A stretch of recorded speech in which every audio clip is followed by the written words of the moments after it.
Hey guys, and welcome to another episode of Pickles and Vodka, the unfiltered mental health podcast dedicated to all the things that no one wants to talk about in real life. Actually, I've been thinking about that description, and I'm not sure if it's entirely accurate. It's not that people don't want to talk about these topics in real life, it's that they're afraid to, or they don't feel like they can for whatever reason. And I guess my main goal with this podcast is to open up a discussion about mental health in a way that's safe, that people feel like they don't have to filter themselves. And if we can just tell our stories and be honest about who we really are and what we're struggling with, I don't know, I think it's really important to open up a conversation about this. Anyway, I'm Christina, your host, and before I get into this week's interview, I kind of wanted to talk about the concept of recovery, because I feel like with this podcast, I have presented recovery in a few different lights. I know in one of the early episodes, I stated that I was not pursuing recovery and that it's okay to not necessarily be in recovery. You can still be heard. You're still valid. And I know like some people don't take you seriously unless you're in recovery actively. And I don't want that to be the case, but also I don't want to paint recovery as a bad thing, because obviously I want everyone to be as fulfilled as they possibly can and to realize their value and to be as happy as they can be. And that's also another topic that me and my guest talk about today, is just the concept of happiness. I really hate the way society paints the picture of happiness, how everything has to be perfect and you have to act a certain way or feel a certain way. Obviously, everyone's different. Everyone's picture of happiness is going to look a little bit different. So yeah, that's definitely something I wanted to talk about. But another thing that I've been realizing lately is that recovery is not linear. As you might know, I've been sober for a little over a month now. And in the past, when I pictured myself getting sober, I imagined all my problems to go away. I imagined that everything would be easier. But the fact is, it's not. I'm still depressed. I'm still struggling, and the fact that I'm not drinking is great. I know it would be 10 times worse if I was still drinking, but, you know, I still have to work at it. Recovery is just a journey that everyone has to go through, and sometimes it might take your whole life, and that's fine. You know, my therapist always tells me maybe the purpose of life is to just live, and I think that's great advice for anyone like me to hear. It takes a lot of pressure off, for sure. I'm really excited for you guys to hear today's interview. My guest's name is Winnie. She has schizophrenia. She's had it since she was 4, and she's learned to live with it over the years. She is in a polyamorous relationship, and she talks about that and the effect it has on her mental health. And she just has a lot of really great advice for people who might not have access to external resources or who have limited treatment options. And she's just a really great person, and I think you guys are going to love her. I hope you have a great Monday. I hope your summer is going well. As always, if you want to say hi or be on the show, or you have a topic you want me to explore in a future episode, you can always email the podcast at picklesandvodkapodcast@gmail.com. All right, with that said, here is Winnie. Hey, how's it going? it goes well today. How's it go with you? Pretty good. I got my coffee and I got my cat all up in my business, so. I also have my coffee, and the cats are out on the porch so that they don't get all up in my business. My cats love it. It's a catio. We're very bougie. What is that? Is there anything special about it? It's a cat-proof patio with like things they can climb on that Darling has built mostly. Oh my God, that sounds amazing. The height of luxury. Yes, very much. Well, so I know we've been friends on Peach for a while, but I don't know a ton about you. Do you want to just give a brief introduction? Well, I don't know how long you've known me on Peach, but obviously some of your listeners don't know me at all. I'm Mag Pirate, or I guess I can use my first name, Winnie. And this is a mental health podcast, so I will come up and say that I am 30-ish years old, and I'm a schizophrenic. That was early onset. I was about 4 when that popped up. We had no idea until I had a really bad psychotic break in my early 20s, though. Oh, can't wait to hear about that. Yeah, in retrospect, I was about 4, but we just didn't know about it. Right. I live in Florida, so that's fun. It's not nearly as much fun as people imagine it to be. I'm an alcoholic. I'm very open about that. I'm not a recovering alcoholic. I'm just an alcoholic. And I guess those are the salient points. I live in a weird situation. I live in a largish house in a very bad neighborhood that used to be a decent neighborhood. And I'm polyamorous. Do you want to talk about that on the show at all? Yeah, that's fine. If it comes up, I don't know if it's relevant to your podcast. I don't know if your listeners are about that. I think everything about you is relevant. Like, you can talk about whatever you want. And I mean, I don't know much about that lifestyle, so I'd be curious to hear about it. Well, cool. That's totally up for discussion then. It tends to come up a lot because I've been effectively married to 2 of my partners, one for 10 years and one for almost 6 now. So like, they're a big part of my daily life. And they're pretty involved in your mental health as well, yeah? Very, very much involved in my mental health for a lot of reasons. I'm hilariously enough the sane and stable one in this household. So like, nice. I'm just the one that's been to the most therapy. That's really what it is. Okay. Well, you get a prize for that. I'll give it to you at the end. There we go. I'll have a pigeon fly it over. Thank you. So tell me about your childhood. My childhood was not idyllic, but it was a pretty good childhood, all things considered. My dad was in the Navy when I was very little, but then he got a brain tumor. The Navy never admitted that they gave to him, but he was working with like secret nuclear experiment stuff, and then he got sick with a brain tumor and suddenly got discharged so that they wouldn't have to take as much care of him. And that went really badly. Yeah. And this was like the early 90s. So surgery was not what it is today. Right. And so he wound up going completely off the deep end.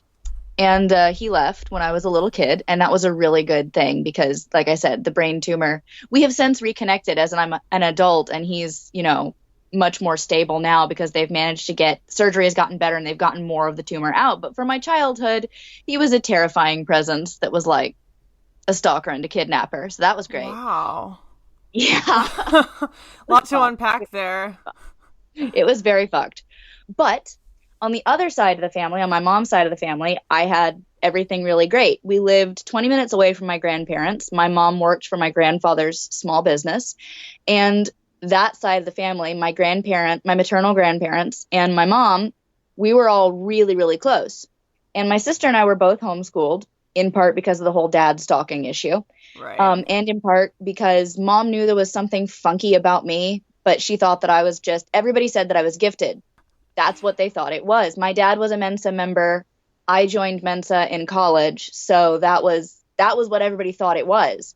That was not what it was. Okay, remind me what that is, because I was also homeschooled and I don't I don't know a lot of these terms. I'm not trying to brag, but Mensa is it's a high IQ society for the top 2.2 percentile or top 2 percentile. I've forgotten. Okay. I joined it in college. It was dumb. It was not dumb. It was very smart, very pretentious people who were working dead-end jobs and very proud of how good they were at crosswords, basically. So my local chapter sucked and I left. So your dad was part of it and then you were part of it? Yes. Okay, cool. Basically, I wound up really brilliant, but also really, really crazy. That's usually how it goes. Yeah.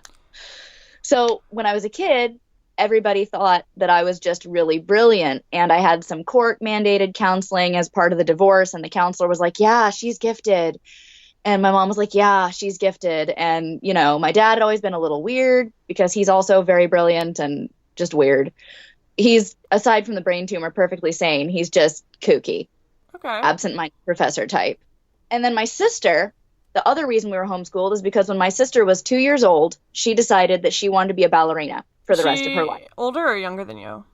Younger. Okay. She's younger than me by blah, blah, blah, years. Okay. She's in her early mid-20s now, so Okay. that gives listeners an idea. And she saw the Nutcracker when she was 2 years old and decided that was what she wanted to do with her life. And when she was 5 years old and still spent hours every day pretending to be a ballerina and going to her creative movement classes once a week and practicing for hours every day as a 5-year-old, Mom was like, okay, we're going to get you into real ballet school.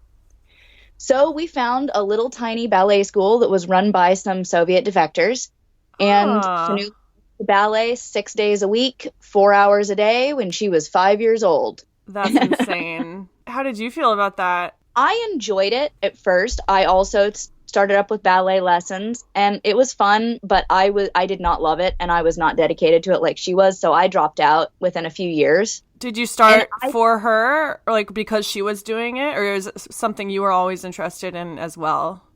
I was never interested in it, but it was something to do, and I was an eternally bored kid.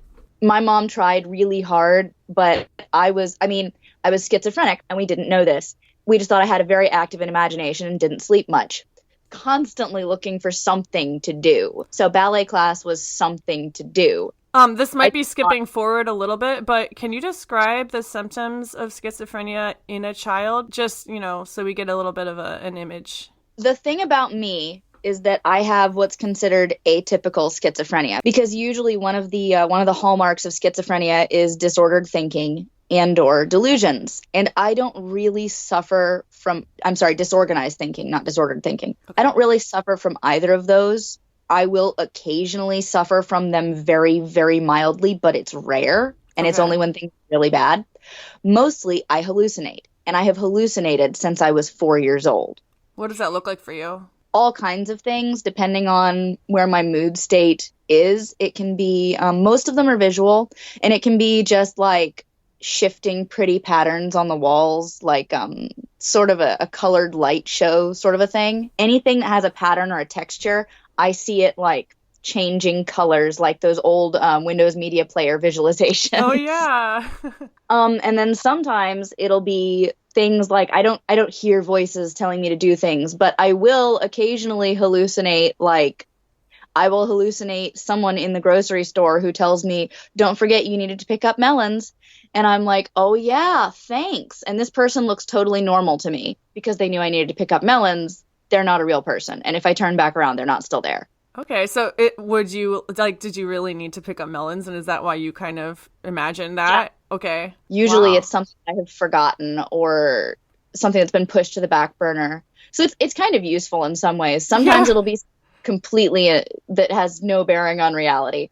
Like, remember, the roofs leave at 5 p.m. And I'm like, okay then. Thanks Didn't for this need to know that. Okay, so going back a little, your sister was 5 and in ballet, and you were whatever older than her. And also in ballet. Okay. And she stayed with that. We stayed with that through my whole childhood and most of hers. I stayed near it because, when you're homeschooled and as she got older, the time that she spent at ballet class, it got up to where it was 9 hours on weekdays, and she would do her schoolwork there between classes while she was resting. And like all the serious kids did it that way. They were all homeschooled and doing their like math and English and stuff while they were stretching and shit. I'm not even kidding. Was it a homeschool group? Nope. It was just coincidence. And it was just because so much time needed to be devoted to the training that there was really no way to do it if you weren't homeschooling your kids. Gotcha. Wow, that's really dedicated. 9 hours a day when you're 13. Very normal. It was great in a lot of ways. But then my sister got injured. And unfortunately, that pretty much trashed her dreams of becoming a ballerina because her injury made it. She tore a tendon in the back of her knee. And it took a couple of years to recover. And she had lost so much ground that she never could get it back into shape to where she needed to be to go professional. And even to this day, she has trouble dancing on it. Oh, man. And it was really sad. It was really very tragic. Did you drop out of ballet then as well? I had dropped out a few years previous, but I was, when she had her injury, I was young and I was actually working for the ballet company as a costumer at that time. Oh, cool. Because my whole world still pretty much revolved around that ballet school. And I hadn't figured out what I wanted to do with my life yet. I was contemplating whether I wanted to go to college or not, where I wanted to go, etc. The Navy was trying to recruit me, and I'm like, no, screw you. Had enough of that. And then I fell away from it after she got injured, because it was just, she couldn't be anywhere near it. She was just too crushed, you know? I don't blame her. So our whole life then moved away from that. And then I went to college and I moved out on my own, and it was wonderful. And then I had a horrible nervous breakdown. So how did that all play out for you? I was kind of driven when I was younger. I'm not now. But I went to school for music. My whole family is artists, and I had always been very musical, and I went to school for opera, actually, hilariously enough. Do you sing? Yeah, I do. Oh, cool. Yeah, I do. I went to school for opera, and I have a somewhat unusual voice type, so it was like, well, your prospects are kind of good. This voice type's kind of rare, so you don't have to be quite as good to, make it. And I'm like, that's encouraging. Thank you. And I did some studying abroad in Bavaria and Austria. It was very, very high pressure and I was used to that because ballet is an extremely high pressure world. Right. I mean, it's a 16-hour days kind of world, So opera is exactly the same. It is long ass work days and very little off time and very high stress and high competition. So I felt like this was very natural for me. But what I didn't realize is that I had been slowly sliding into the abyss for about 6 years at this point. And I was just finishing up my degree, and I was double majoring in computer science and in opera. When I picked up the double major, I should have known something was wrong, because if I loved opera as much as I said I did, I wouldn't have picked up the double major. But in reality, I didn't love opera as much as I thought I did. And I did love computer science, which is also a very high-pressure field. Yeah, it is. So basically, 6 months before I graduated, I had a job lined up in Germany with an apprenticeship at a small opera company, and I had a complete nervous breakdown. My hallucinations got really bad, and what I thought was always just, oh, I'm imaginative, it became obvious that this was actually honest-to-God hallucinations. Okay. My whole world went sort of Silent Hill on me. I wound up losing about 70 pounds over the course of a year because I couldn't eat, because a lot of my hallucinations and stress had focused around food, because I've also had food issues for a lot of my life. And then I wound up having a complete psychotic break and attacking my girlfriend, and wound up good and hospitalized for that. And it was awful.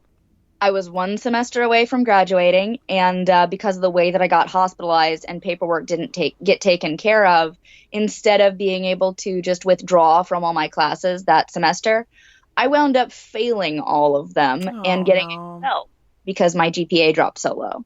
So I never did finish my degree, either of them. It took me almost 2 years to get my brain back into a place where I could even contemplate going back to school, and by that point, everything had caught fire. So were your symptoms gradually worsening over the years? You said you were spiraling. They were, but I didn't realize it.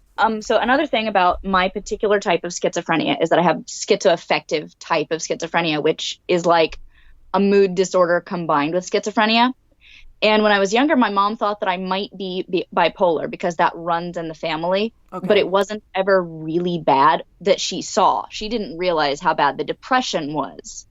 But I never went full mania, which she had seen her father do. So she was very hesitant to get me into treatment, etc., because the place where we live, the mental health treatment that's available is alarmingly bad, like nightmarish. So I should have been treated when I was younger. I slid further and further into depression, and then I would have higher and higher periods of mania, and the hallucinations were steadily getting stronger. But it was happening so slowly from the time that I was 15 to the time that I was 21 that I didn't notice it until I was looking back at it, Right.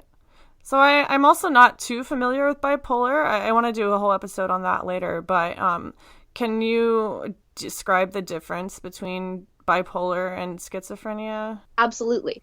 So with bipolar disorder, obviously you have the cycling mood thing, where you have periods that are usually not, in the popular consciousness, we think of it as like 1 minute somebody's super happy and then 5 minutes later they're crying in the bathroom. That's not how this works.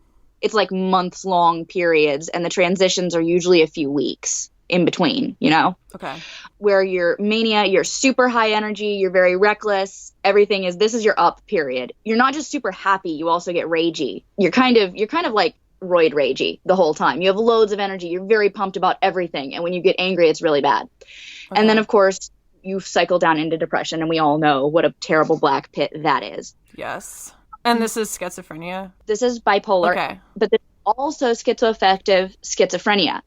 Now, I don't get full-blown mania. I get what's called hypomania, which is like miniature mania. I don't go, let's blow all our money and go to Vegas for like 3 weeks. We're just going to be professional gamblers now, which is something my grandfather actually did. Oh, fun. In one of his manic episodes. He learned to count cards and flew to Vegas and just didn't show up for work because mania made him think that was a good idea. So you don't do that? I don't do that. I basically just go clubbing a lot. But the major difference and the thing that made it able to be differentiated is, do you hallucinate?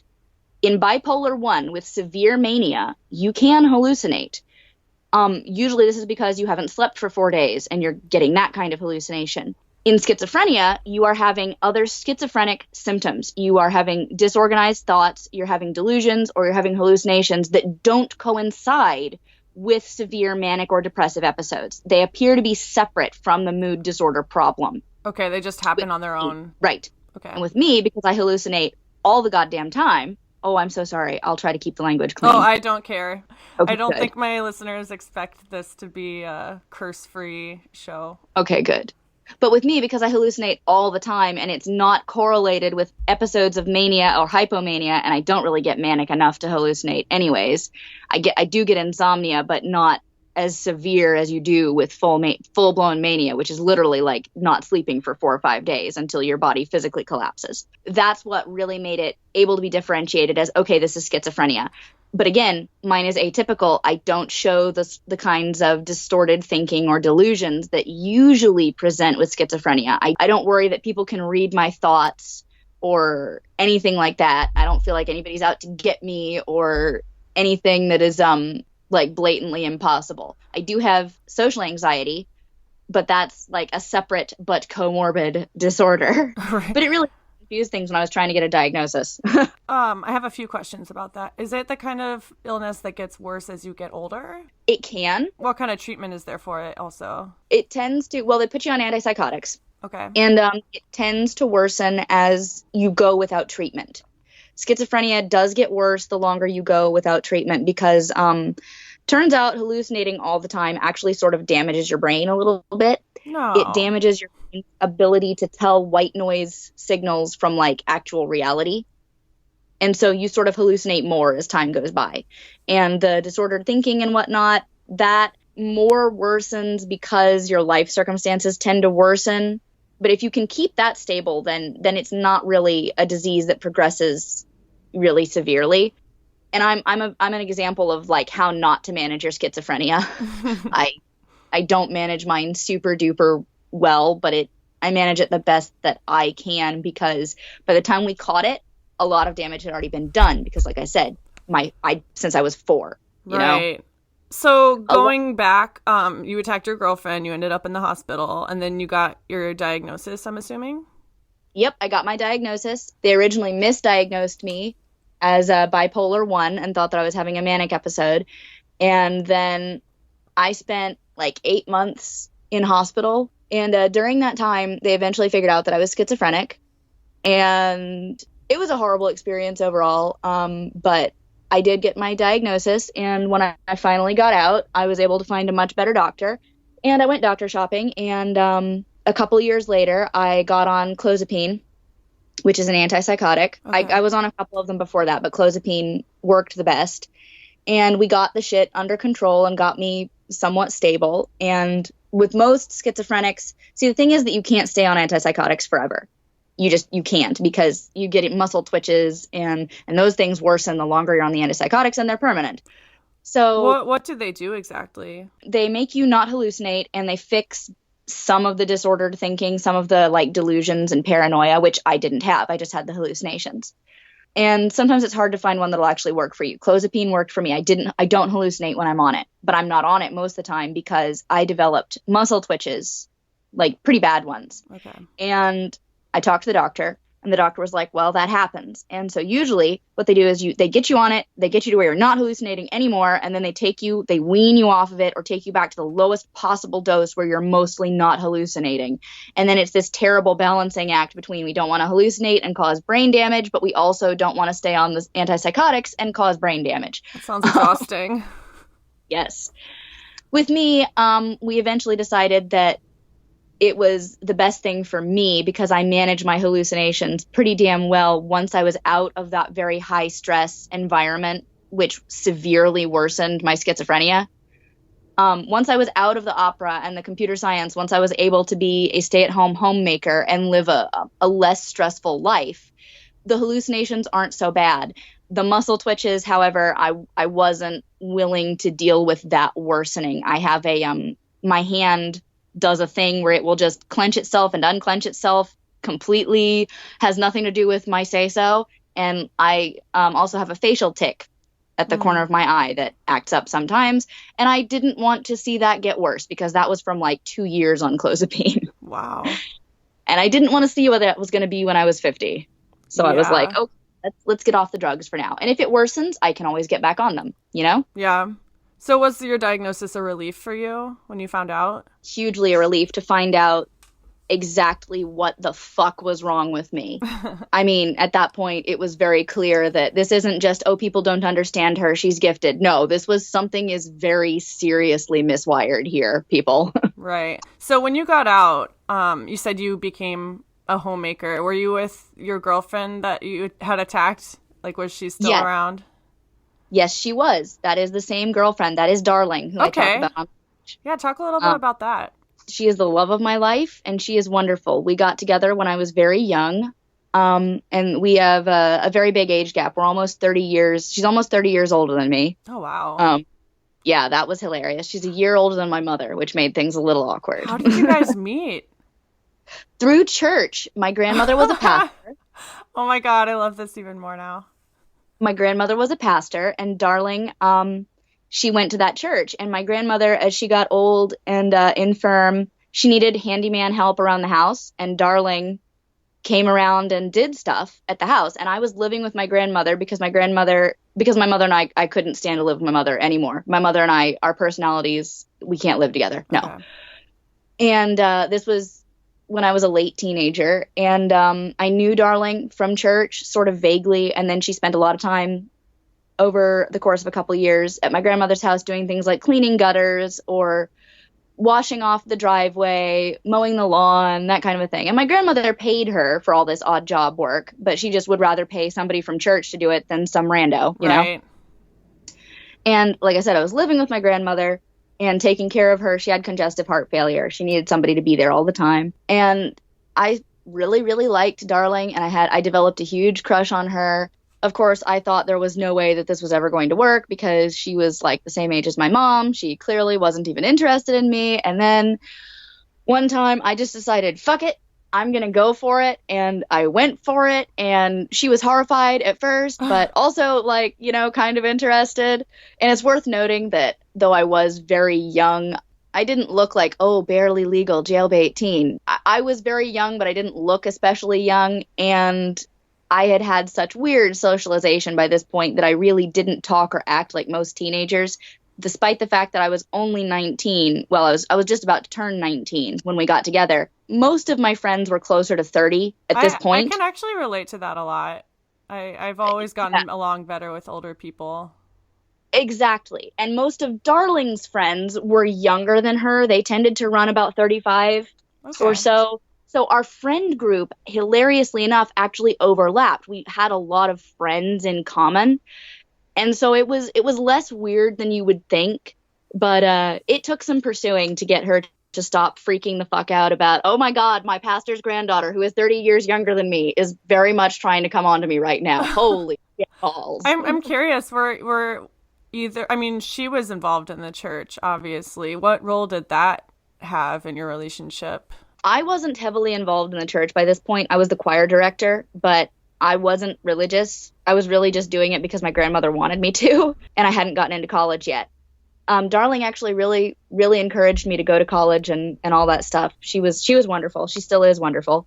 But the church didn't play a huge role in our life, except that, unfortunately, once we got together, even though my grandmother was supportive of the relationship, a lot of people at the church were very much not, because a lot of them had known me since I was a small child. And even though I was now 19, they still saw me as being 9. And to them, Darling was just very clearly a creepy pedophile and needed to be run out of town. And it was hilarious because anyone who knew me, who spent any time around me outside of church services, it was very, very obvious just by our personalities that I was clearly the pursuer and the aggressor here. She's very shy and reserved and easily flustered, etc. And I've always been very brash and straightforward and etc., etc. But people who didn't know me well, who just forever saw me as Shirley Temple, basically, they refused to believe that. And some nasty rumors got circulating, and my grandmother actually kicked a few people out of the church for being ugly about it. Oh, good for her. Even so, Darling, the social pressure was such that we wound up stopping going to church. It was unfortunate and sad. She stayed spiritual, but we didn't go to church anymore. And then my grandmother passed and the church kind of dissolved. So that is kind of sad how it all played out. Yeah, it was. So you guys stayed together through college, your college experience, and then after you got out of the hospital, you moved in with her? Or? I had been living with her before that. Okay. My sister couldn't take my mother anymore after her injury with the ballet. My sister moved in with my grandmother. At that point, I moved out, because basically at that point I was free. I didn't have to stay with my grandmother anymore, and Darling and I had been together for about a year and a half. And I really did want to move out on my own, and I was just into college. And her house, Darling's house, was much closer to the school that I was going to than my grandmother's house was. It went from an hour commute to a 20-minute commute, you know? Yeah. So I moved in with Darling at that point, and I was living with her all through college, and she was very supportive all through that. And then she saw my mental health worsening, and she knew something needed to be done, she couldn't figure out how to bring it up without being like terrible about it. Yeah. She was worried, but she never really said anything. She was just like, babe, I'm worried about you. And I just kept saying, it's going to be fine. As soon as I graduate, it's going to be fine. Going to go to Germany. The stress is going to be less. It's just stress. I'm just tired. Everything's fine. Everything was not fine. Spoiler alert. And like I said, I attacked her. She wasn't badly hurt. It wasn't an especially effective attack, but that is what happened. The reason that I attacked her was because, and see, my life gets more interesting. I have some childhood onset PTSD from an interesting event that happened to me and my best friend when I was 9. Anyways, I was having a really bad psychotic break, and I thought I mistook my girlfriend for my attacker. Yeah, it was bad. She tried to be romantic, and I just lost my entire goddamn mind because suddenly I was 9 years old in the closet again. That's terrifying for both of you. It was horrendous. Like I said, she stayed with me. She stayed with me through that whole 8-month hospitalization. And when I got out, it was like, okay, well, I guess you probably don't want me around anymore. And she was like, what the fuck are you even talking about? Come home. Oh, I that's miss amazing. you. She was very supportive through me recovering from the hospitalization and from all the bullshit that was associated with that. All the doctor shopping and whatnot. Yes. Like I said, the mental health around here is shit. Yeah. And the hospital that I was incarcerated in was the county hospital, and to say nightmarish is very much putting it mildly. I have PTSD from that hospital stay that I'm still working on. It's like I'm all about people need to go and get help, etc. And if inpatient is what's right for you, then go and do that. But at the same time, you gotta be careful. I hate that it's so difficult to get help in this country, and it's easy to just tell someone to get help, but actually doing it, like you said, can end up being more harmful than good. Especially because in some cases, even if you check yourself in voluntarily, which I did, I wasn't involuntarily committed at first. There was no police report filed for the attack or anything. It was just once I calmed down, she was like, babe, you have to go. We have to get you help. And I agreed because, holy shit, I had attacked her. Yeah. And I was still in the middle of having things were still really bad. But even though I checked myself in voluntarily, I wound up losing the right to leave. They would not let me go, and I couldn't change doctors, and I couldn't, I mean, the laws in Florida are such that you can just very easily lose all control over your life and your treatment, and it's goddamn terrifying, and it should not be that. People should not be afraid to get help. Exactly. Like, I don't know that I ever could do inpatient again because my experience was so bad. Even if I really needed to be inpatient somewhere, I don't think I could do it. That should not be the case. Yeah, absolutely. I wound up where I wound up because we didn't know any better, and I didn't have any insurance that would cover mental health anything. So I wound up in a public county hospital, basically, and it was bad. It was very bad. That's, the only option for some people. Yeah, and it shouldn't be that nightmarish. It should not be a traumatic experience to go to the freaking hospital. What's your experience been like since then with your mental illness? Over the years, I'm doing a lot better now because, like I said, the stress was the main thing that just made it completely untenable. Right. And when I get more stressed, my mental health tends to take a nosedive, which, obviously. My experience, though, has been that once I got stable and once I learned what the fuck was happening to me and some things that would trigger it to get worse and some things that would make it easier to get through, I already had a lot of really good coping mechanisms that I had just developed by sheer practice. Like what? Well, a lot of things that are cognitive behavioral therapy, I had already sort of learned to do on my own. A lot of don't think that way. That's objectively not true. Everyone does not hate you. You just made a mistake and you feel bad about it right now. The world is not ending. Yeah, I'm a huge fan of CBT. It's been mentioned in the last 2 episodes, I think. It's wonderful. So once I learned that there was a name for that and there were workbooks for that and I could learn to do more of that, that has been great at helping the schizophrenia, because when the hallucinations it's like being on an acid trip all the time. And one of the things that I do that you're not supposed to do is I'm a big fan of psychedelics, which not great for schizophrenia, great mood regulation. So, and my mood stabilizers, they really don't. We haven't found something that works for more than a few weeks, which is unfortunate. Yeah. The clozapine worked for the antipsychotics, but mood stabilizers, I've been on all of them. I'm currently on lithium and it isn't doing shit and I'm weaning off of it. So you're an alcoholic. How does that interfere with the schizophrenia? The alcoholism doesn't seem to affect it. I started drinking as soon as I moved out. See, the problem is that Darling is also an alcoholic. Okay. And she's semi-recovered. She's had periods of relapse. And basically, I moved in with her. And I knew by that point that I could drink because I had done some experimental drinking in high school. Not great, but we all did it.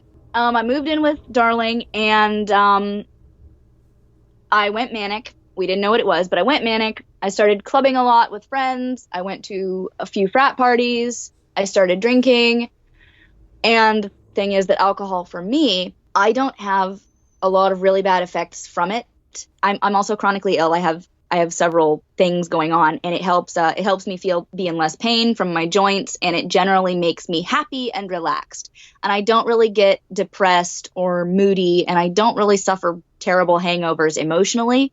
Okay. Darling does. She gets the depression the day after, so that's a good motivator for her to stay sober. Right. I didn't have that. And so it was I was drinking occasionally, and then I was drinking when I was stressed and I just needed to calm the fuck down and finish this paper, or I just needed to calm the fuck down and finish this assignment. I just needed to relax. I just needed to let go. And we're going to a party this weekend. And before I knew it, I was an alcoholic. It really crept up on me. So does the schizophrenia prevent you from relaxing on your own? It's the mood disorder part of it and the fact that I also have anxiety.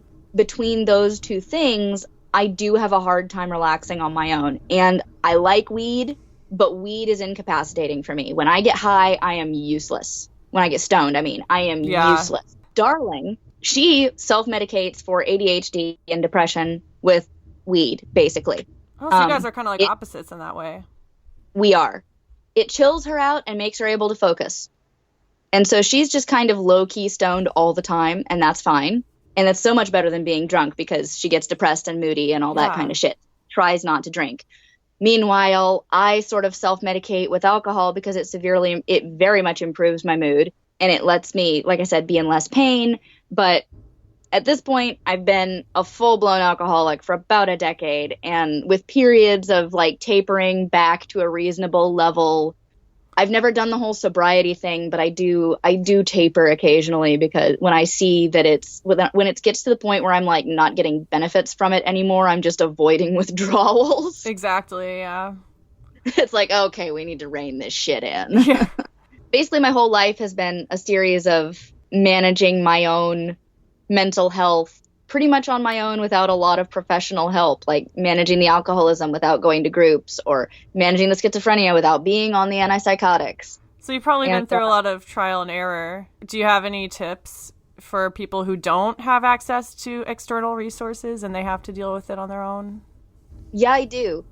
My main tip would be try really, really hard to cultivate the ability to look at yourself and your situation as objectively as possible. To look at yourself and say, okay, I am doing very poorly right now and I need to fix this. What can I do? And that can be just completely overwhelming. Like for me, it was always about managing my mood state. It was always about, okay, I am not feeling good when I'm drinking anymore. I'm just avoiding withdrawals. That means that I need to taper back so that I can get to a point where I feel good again when I drink. Right. And that sounds fucked up, but that's managing it. Okay, I'm having really bad, like, calorie counting. I'm losing weight, but I am going really insane over it. I need to stop counting calories for a while and try to manage my weight by other means, because all this calorie counting is driving me to a place where I'm constantly anxious and I'm binging more because I'm upset and etc. Right. I need to stop doing that. And usually the solutions are really simple like that. Like, oh shit, I'm having a really bad time with my hallucinations lately. Maybe we'll stop listening to creepy music. Maybe we'll stop listening to Welcome to Night Vale for a couple of weeks until like get this shit under control. Well, you know? You say it's really simple, but that actually takes a lot of willpower, I think. And also a lot of like knowing yourself. And that's, I think, really the key. And if you have very few resources, spend them on a therapist who will teach you to learn yourself.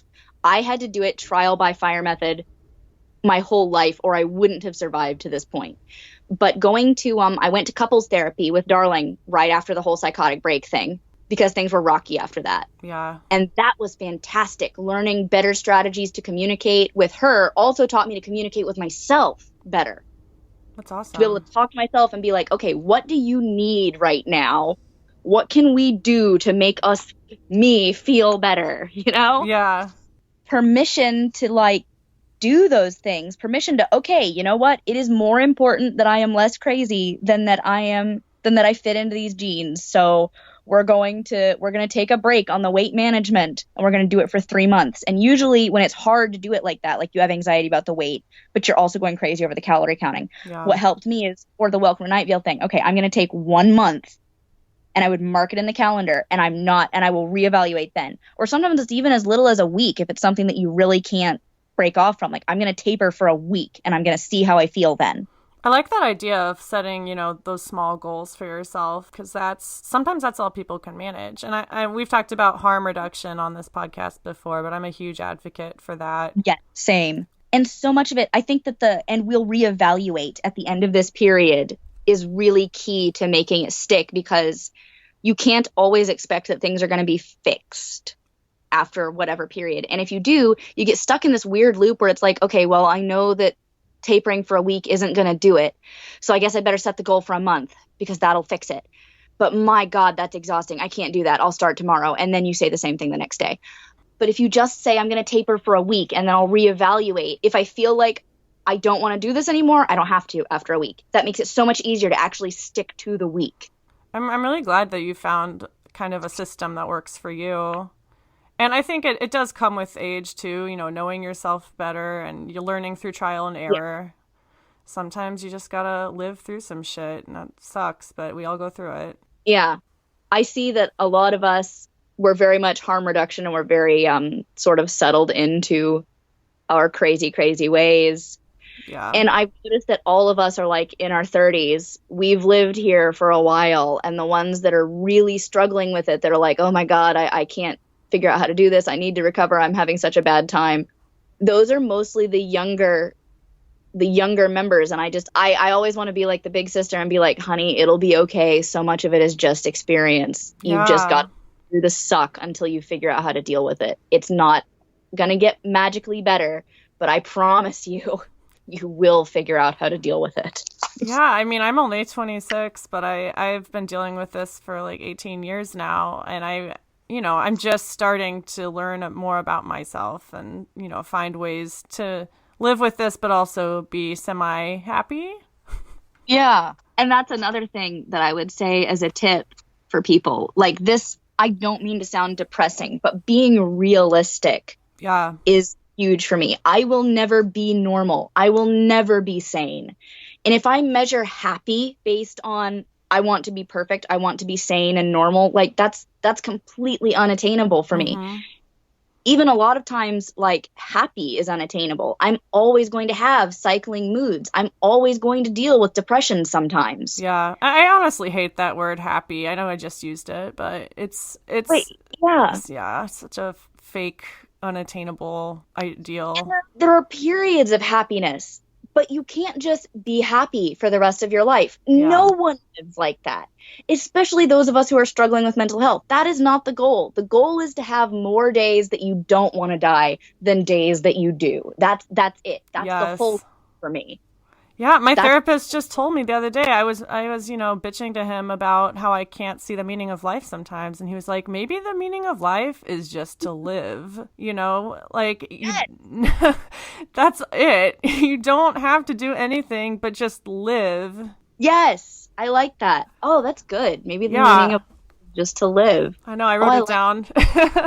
Yeah, I'm like, I'm going to write that down somewhere. I'm going to cross stitch it. Yes, for real. But do you have anything else you want to talk about? Or I know we didn't really touch on the whole polyamory thing. Did you want to talk about that for a little bit? That for me is kind of, I don't want to say that it's orientation. It's orientational. I'm not made for monogamy. There's something in my brain that just doesn't do that. And that's unrelated. That's unrelated to your mental health, right? Or is it? It's sort of related because I am a lot to deal with because of the state of my mental health, right?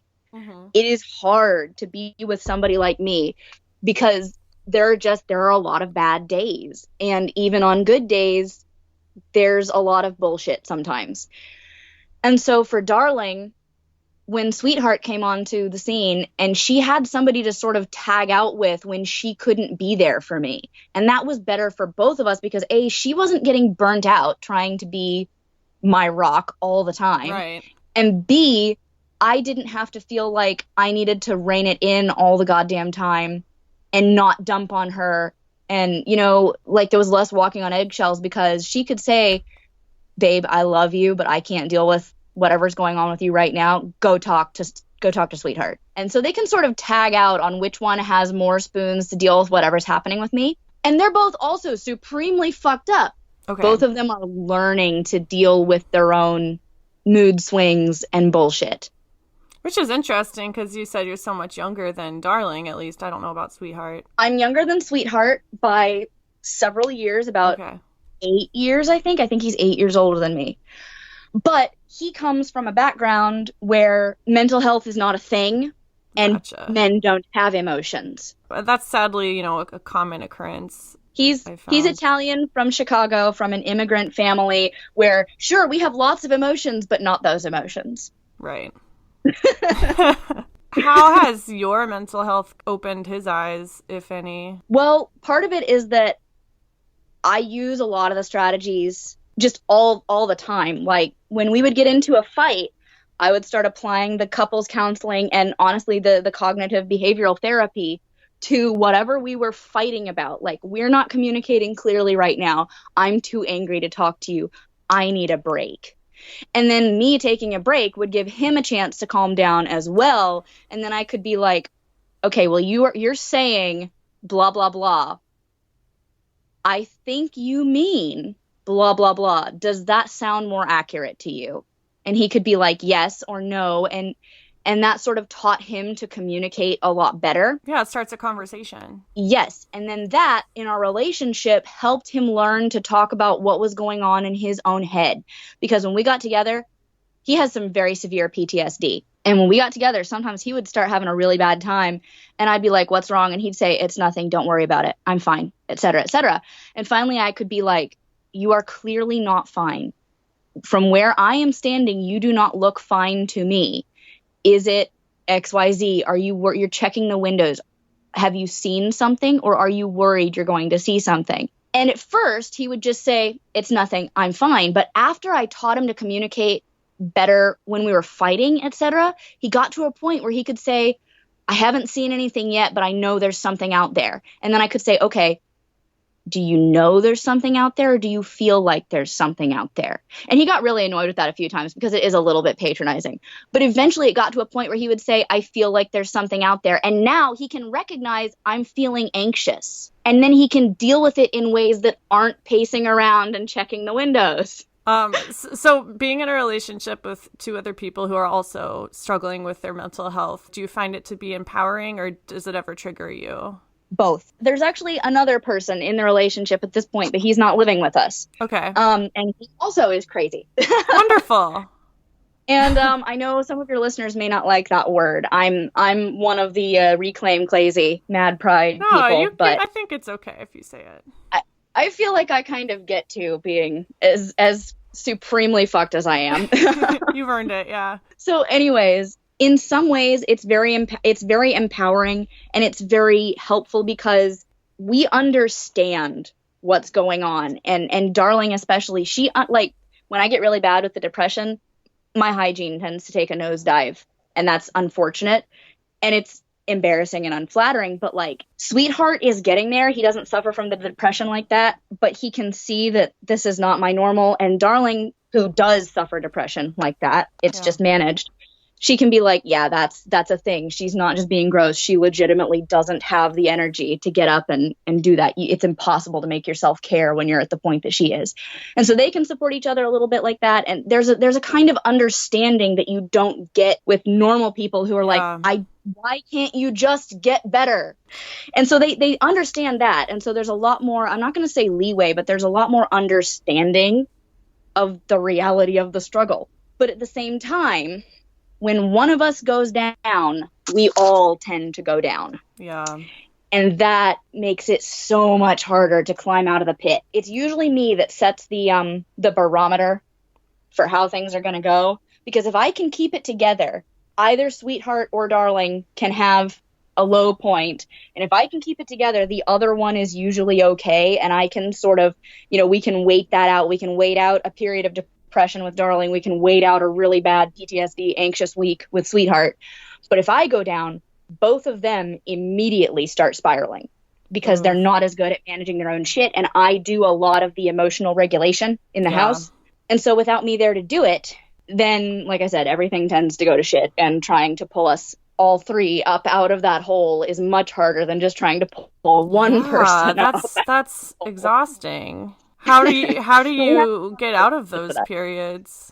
Honestly, it's sheer willpower. We haven't found a great solution for it yet, and it's like the situation is not perfect.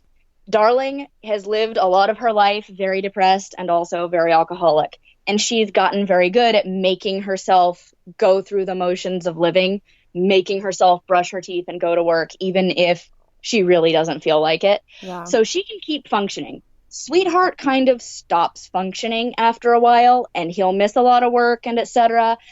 And it mostly tends to come down to one of us, usually me, sometimes Darling, just really putting our shoulder down and muscling through to force him to sort of get it together. And then once you put your shoulder down for somebody else, it's easier to do it for you.